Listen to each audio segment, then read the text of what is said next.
On parle de la rentrée scolaire, hein. Ça ne devrait pas surprendre, c'est l'actualité. Nous sommes à quelques jours seulement de la reprise des classes et des dispositions sanitaires doivent être prises à l'endroit des apprenants pour garantir une bonne santé, vous me dites. Et oui, exactement, c'est une grande préoccupation à quelques jours seulement de la rentrée nouvelle. Il faut que les apprenants soient en bonne santé afin de démarrer les cours, afin de bien suivre en classe et pour obtenir de bonnes notes. En termes de dispositions à prendre par les parents, et ces derniers doivent savoir que nous sommes en saison pluvieuse et qui parle de saison pluvieuse parle de la prolifération des moustiques vecteurs du paludisme. Alors, un traitement de l'affection palustre s'impose. Les médecins mettent l'accent sur un bilan de santé chez l'apprenant, l'analyse du paludisme, c'est-à-dire le GEDP, le test de diagnostic rapide pour imposer rapidement un traitement. À ne pas occulter le NFS, c'est une analyse médicale qui permet de voir de manière approfondie s'il y a un paludisme ou pas. Il y a le CRP, un autre test pour voir s'il n'y a pas une infection, le taux de l'infection pour le traitement à titre curatif. Alors, en dehors de ces différents examens, il est essentiel que les apprenants se déparasitent avant la rentrée. Les parents doivent veiller à cela et respecter le renouvellement tous les 3 mois. C'est vraiment important, René Soglou. Alors, quels sont les comportements à éviter pour être en bonne santé, surtout toute l'année scolaire? Les dispositions sanitaires dont je viens de parler tantôt vont à coup sûr aider l'enfant à mieux aborder la rentrée nouvelle. En dehors de cela, nous sommes en période de fraîcheur, donc l'apprenant doit être bien protégé, doit porter des pulls verts, des chaussettes pour les tout petits surtout. C'est le rôle d'ailleurs des parents de protéger les enfants, les apprenants. Pourquoi pas avant avoir de petits thermos pour qu'ils prennent de l'eau tiède en cette période de fraîcheur.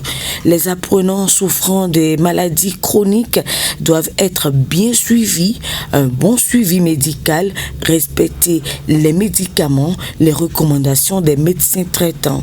Et l'autre aspect à ne pas du tout occulter, c'est l'alimentation. L'alimentation saine et équilibrée.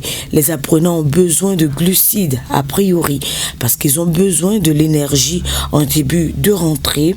Donc, aliments riches en glucides, il y a la pâte, le riz, le spaghetti, etc. Ils ont besoin également des légumes, du calcium, les sauces légumes, les crudités, carottes, choux, betteraves, l'oignon, la tomate, le haricot vert. C'est très important.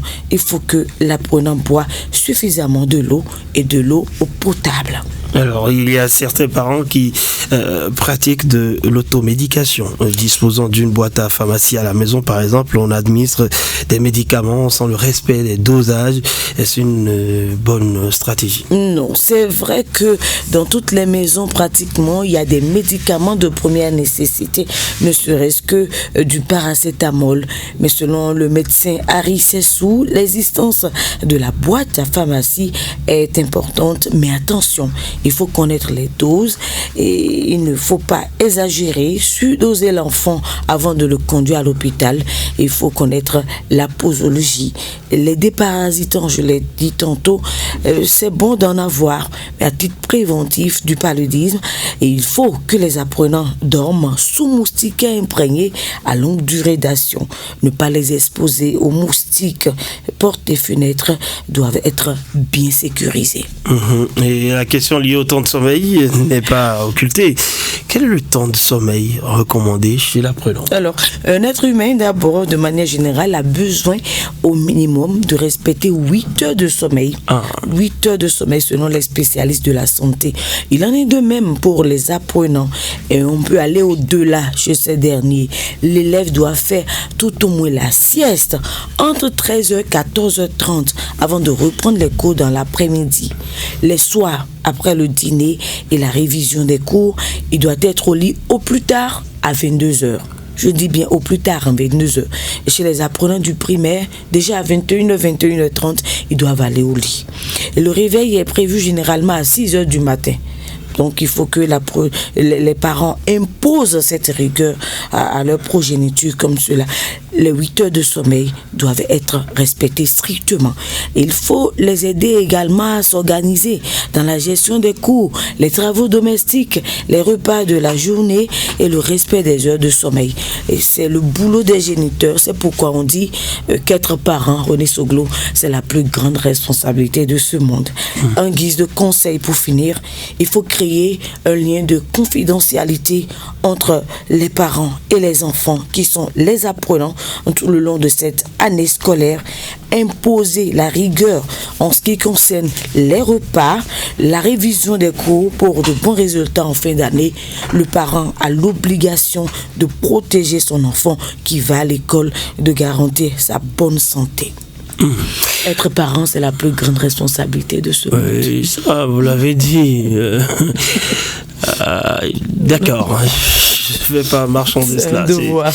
C'est un devoir. Hein. Vous aurez plus de détails, hein, René Soglo, dans le dossier santé du jour. D'accord. Donc le rendez-vous est pris pour 19h30. Voilà, nous avons bénéficié voilà, de cette responsabilité venant de nos parents, voilà, nous, de retourner l'ascenseur. Allez, voilà. Merci à vous, Daryl Médégan Fagla.